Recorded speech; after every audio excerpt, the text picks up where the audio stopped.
First of all, I would like to express the gratitude to the Ukrainian people because of their brave, the fight, it was possible to given us this opportunity to get the candidate status, and we are very grateful to our, the brothers and sisters there to sacrificing their lives, not only for Georgians, but for everybody all around the world. And it's our kind of responsibility to support the Ukrainian people. And why I'm underlining this, and first of all, I would like to express also the huge gratitude to the Danish people, because they were the giving this and donating all their ammunition and the military stuff and artillery to the Ukrainian people.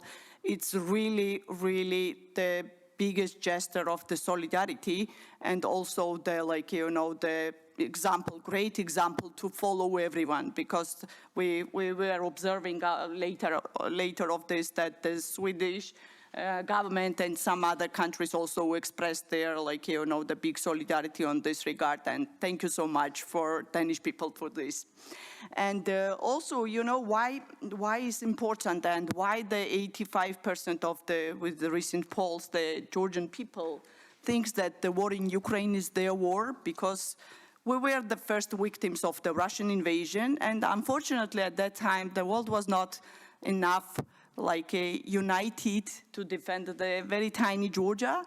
But now when we see this, the uniting all around the world, the liberal democracies all together to stand together with the Ukraine, but it's not enough only to stand with the Ukraine. It's more we're looking for to stand together to send the Vladimir Putin to the hell. And this should be the main goal for everybody, and for the Georgian people, when the war started in Ukraine, it was kind of shocked when the same day the Prime Minister of Georgia said that we're not gonna support the Ukraine, and they will lose this war. And we were kind of all the people, hundreds of thousands people went to the streets saying that to supporting the Ukraine, it's our national interest as well. And I don't know how, if you have this information, that the Georgian volunteers, 4,000 Georgian volunteers are fighting in Ukraine right now, and we are #1 country having such a largest, largest brigade there after the Ukrainians, and the 62 Georgian heroes sacrificed their lives for our freedom. We have to say this, and that the treatment, how the Georgian government treat these people, they're not showing any honor to that people. It was really, really very painful for all of us. And that the people's perception and also the people's reaction, all these things were very, very critical and very painful for all of us, of course. When we are focusing on the 9 steps which we have right now, all this already the mentioned about all the steps, that the state capture and the oligarchy is the main problem for everybody, and when we are talking about the backsliding from the democracy, I think that for the Georgia, being the democratic country is a part of our national security agenda. Without being the democratic countries, I don't think any prospect for Georgia being in the European Union. And why we're underlining all the time that having the democratic institutions and having the democratic system is the greatest ground for the economic development, for flourishing the Georgian economy or whatever. And here was the talks that, and Mr. Michael Aspron, he mentioned about the data that how the Georgian economy became dependent on Russia. And my organization, we created together with the US government the economic dependency index. And you can see the the tendency how Georgian economy in a 15 years, like, you know, the the frame, started last 10 years more and more dependent on the Russia. And in 2014, when we've signed the association agreement with the European Union, it was really like boosting the Georgian economy. It was like rising by 26% was the, like, you know, the trade turnover with the European Union. And we were all thinking that it's going to be continued trend to get closer to the European Union. And unfortunately, you know, we were observing this kind of, like, if you look to the complexity and also the structure of the Georgian economy, last 10 years since the Georgian Dream government came to the power, all infrastructural, I mean, the critical infrastructural projects was going not to west, but to the north, you know. All projects which was related Georgia to the north, I mean, the Russia, China, or whatever, they were like in a quick implementation process, and all projects which brings Georgia to close to west, it was kind of like no one was doing this. And the Anaglia Deep Seaport, like, you know, the project failed, you know about this. And they were every year getting the promises from the Georgian government that they will restore the building, building of the Anaglia Deep Seaport, because for the bean corridor and the transportation and make Georgia the connecting main post of the Europe and Asia, you know, we need this kind of infrastructure, but the government is not doing anything on that direction. And we observed that there is a lot of European Union money is coming to the country. They are, how to say, using this money to build some kind of infrastructure, but instead of Western investors, we see it the Chinese or Russian investors everywhere, which is like a nonsense. You know, how you can make this kind of things with the European money to bringing the Russians and the Chinese there? It does not, how to say, comes with the Georgian national interest to be close to the Europe and the NATO. And you know, we're talking about we have this two-digit economic growth, but that's the fact. It's all data which I'm using is based on the National Statistics Office, Geostat office, which is official data. And we see that the last, the 3-year period, somewhere 250,000 Georgians left the country. If we are flourishing so well, and if it's economic growth, then why the people are leaving the country?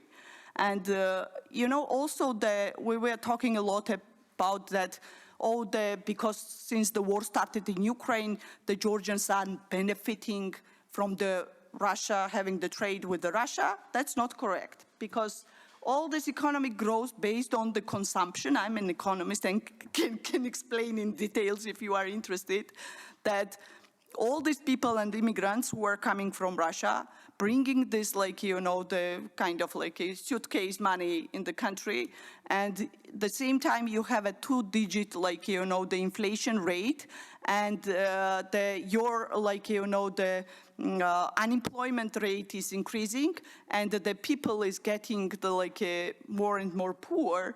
And if you take the data, the Georgian GDP per capita end of 2023 was some kind of the same as it was in 2012, which means that what was going there? It's nothing was going in the country to at least buy $1 or euro to increase the welfare of the Georgian people. Then I have these questions. Maybe you can also want to follow that. And the reason why we're not performing well, because of the backsliding from our democratic path. Because if you don't have the, the independent judiciary in the country, independent institutions, and at the same time you have a Russian-style state capture, and when I'm talking about the state capture, it's a Russian model, you know. The first they're taking your land, and then there is a social capture. They're coming and depending your economy on their economy, and then they're capturing the state institutions, and then it's a latest end of this game is that you are a part of Russia, I mean, they're using this model everywhere, but unfortunately they are very, very successful in Georgia in this direction, because the country, as you know, is ruled by the informal governor, the Russian oligarch Nino Evgenidze, who is still in the power, and now he came back to the politics, and we think that the main constraint and the main threat for the Georgian democracy having this kind of the state capture situation in the country, unfortunately. But why it happened? Again, I want to go back to the Ukraine case, because it's going to happen, and why it's important right now to support the Ukrainians, because end of the day, you remember in 2008, the Georgia invaded because of their performance being the democratic country, because the Russia didn't want it to see anyone in their neighborhood who is performing well, because they know definitely that one day the Russians will demand the same, the same kind of a statehood for themselves as well. And this was the main, the reason why the Vladimir Putin invaded the Georgia in 2008, because they don't want it to anyone to perform in their neighborhood. And we were warning to our Ukrainian and some other partners that next is going to be the Ukraine, and people were laughing on us and even saying that you Georgians a little bit freaking out.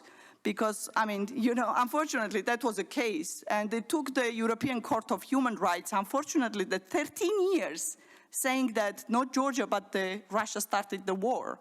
And we were not provoking anyone to start this war.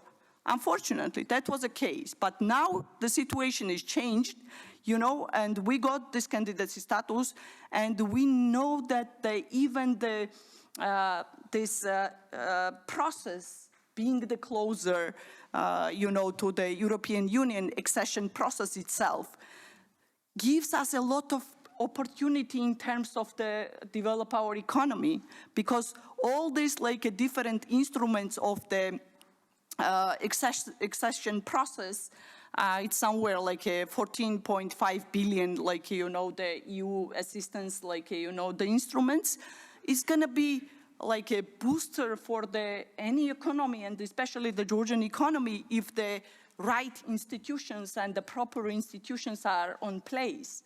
I have some kind of the skepticism, but within this current Georgian government, how we're going to use all this, the fruits, how we get all this, the successful fruits from this accession process.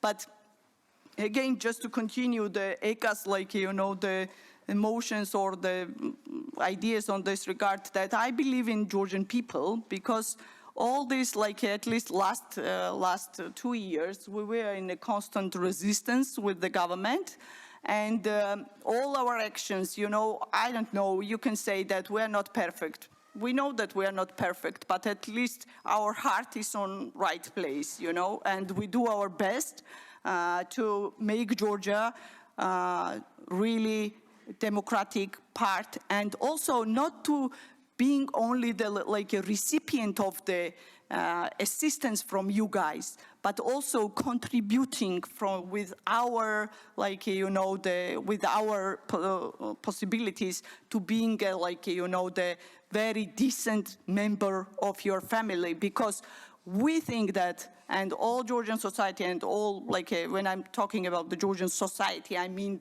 all representatives of the different stakeholders and the sectors, because it was always kind of generational fight, And when they were introducing this Russian law and saying that you are an agent, it reminded me my 6-month-year-old mother, and she was with the foreign agent a label, exiled in Kazakhstan for 5 years, She was a kid, And it was why we were calling this the Russian law, because the inside of this document, it was all the instruments which was used by the Stalinist or Russian, like, you know, the imperialistic, like the Bolshevik forces during the times when they were killing each and every family members of our society. And we remember this, you know,